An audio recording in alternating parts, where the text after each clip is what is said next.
សម្រាប់មួយដែលគាត់មានម៉ាស៊ីនប្រភេទពពួកពណ៌លឿងនេះដោយសារតែ original ស៊ីនពីនាយម៉ាស៊ីនវាមកវាយើងដាក់ជើងវានេះដាក់បានតែស្កុតអ៊ុតកម្ដៅដែល snow ទូចទេហើយដោយសារតែមួយខ្លះគាត់ចង់អ៊ុតត្រជាក់តែស្កុតអ៊ុតត្រជាក់នៅលើទីផ្សារភាគច្រើនវាមានតែ snow ធំឃើញទេស្កុតកម្ដៅនេះវា snow ទូចអញ្ចឹងជើងវានេះវាធ្វើមកគឺតម្រូវដាក់បាន snow ទូចហ្នឹងទេអញ្ចឹងបើយើងចង់ដាក់ snow ធំគឺវាអត់កើតទេណាហើយពីមុន admin មានជើងសម្រាប់អាហ្នឹងបីដាក់ snow ធំតែដោយសារឥឡូវ admin ធ្វើឲ្យវាស្រួលជើងមុនហើយថោកជើងមុនតែម្ដង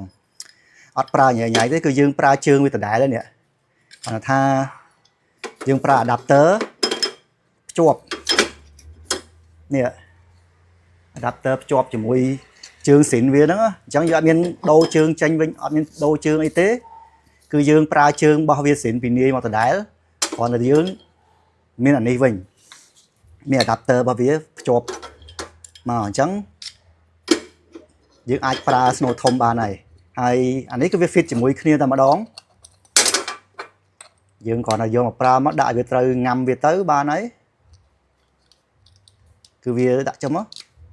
គឺវាជាប់គ្នាអញ្ចឹងមួយទៀតមកខាងទៀតមកដាក់ឲ្យត្រូវញ៉ាំប្រឡោះវាញ៉ាំមកគឺវាចូលហាប់ហើយយើងអាចប្រើជាមួយ snow ស្កុតអ៊ុតត្រជាក់ដែលមាន snow ធំបានណាអញ្ចឹងយើងដាក់មកគឺវាត្រូវជាមួយ snow ធំហ្នឹងហើយតម្លៃវាថោកជាងមុនអាមុនវាប្រើដែកដើរអីផ្សេងច្រើនឥឡូវយើងអត់មានទេយើងប្រើជើងស៊ីនដែលម៉ាស៊ីនរបស់មួយមានស្រាប់ទៅគាត់បន្ថែម adapter ឬក៏យើងហៅថាជើងភ្ជាប់បន្ថែមហ្នឹងណានេះគឺយើងអាចប្រើបានដូចគ្នាមិនញ៉ៃហើយអត់អស់លុយច្រើនដូចមុនអូខេនេះយើងដាក់ចូលមកហើយត្រូវគ្នាមកយើងអាចប្រើស្កុតអ៊ុតត្រជាក់បានហើយឃើញទេ snow ធំយើងអាចចូលដូចទូទៅមកដូចស្កុតអ៊ុតកម្ដៅដែរមកគឺវាចូលហើយព្រោះថាជើងស៊ីនវាគឺវាគាត់ត្រូវល្អមកវាដែរអញ្ចឹងយើងប្រើធម្មតាមកដាក់ត្រូវទីតាំងហើយយើងមួខ្ចៅរបស់វាជើងស៊ីនហ្នឹងវាជាប់តែជើងស៊ីនស្រាប់ទេអានេះហើយយើងអាចអ៊ុតបានហើយអូខេឃើញទេអញ្ចឹងមានតែជើងនេះមកគូមកភ្ជាប់ជាមួយជើងស៊ីនវាគឺយើងអ៊ុត snow ត្រជាក់ស្កុតត្រជាក់ដែលមាន snow ធំបានហើយអូខេអាហ្នឹងគឺមានតែប៉ុណ្្នឹងទេមួយដែលគាត់សួរច្រើននៅ site មានឥឡូវអត់យកអានេះអាជើងមុននេះវាខាត់លុយវាថ្លៃ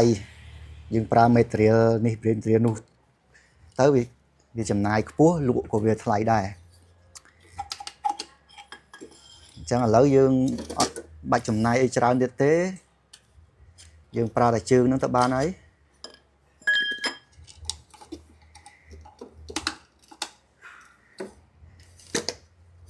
នេះអានេះជើងស៊ីនវានេះអាពីរស៊ីនវានេះដោះចេញមកយើងអាចអ៊ុត snow ទូចវិញបានហើយណាបាច់ពិបាកអីទេបើយើងចង់អ៊ុតកម្ដៅ snow ទូចយើងដោះ adapter ភ្ជាប់វានឹងចេញមកនេះអញ្ចឹងមកគូនេះមកគូអានេះអាស៊ីនអ៊ុតបាន snow ស្កុតអ៊ុតកម្ដៅដែលមាន snow ទូចទេបើចង់អ៊ុត snow ធំមានអានេះមកគូមកគឺដាក់ចូលភ្ជាប់គ្នាគឺប្រើ snow ធំបានទេណាអញ្ចឹងយើងអត់មានអីច្រើនទេមានតែប៉ុណ្្នឹងគ្រាន់តែមានព្យាយាមបញ្យល់តិចថាកុំឲ្យថាវាអីនេះវាខ្លាចជាងចែកដាក់ snow ធំបានវិញអូខេ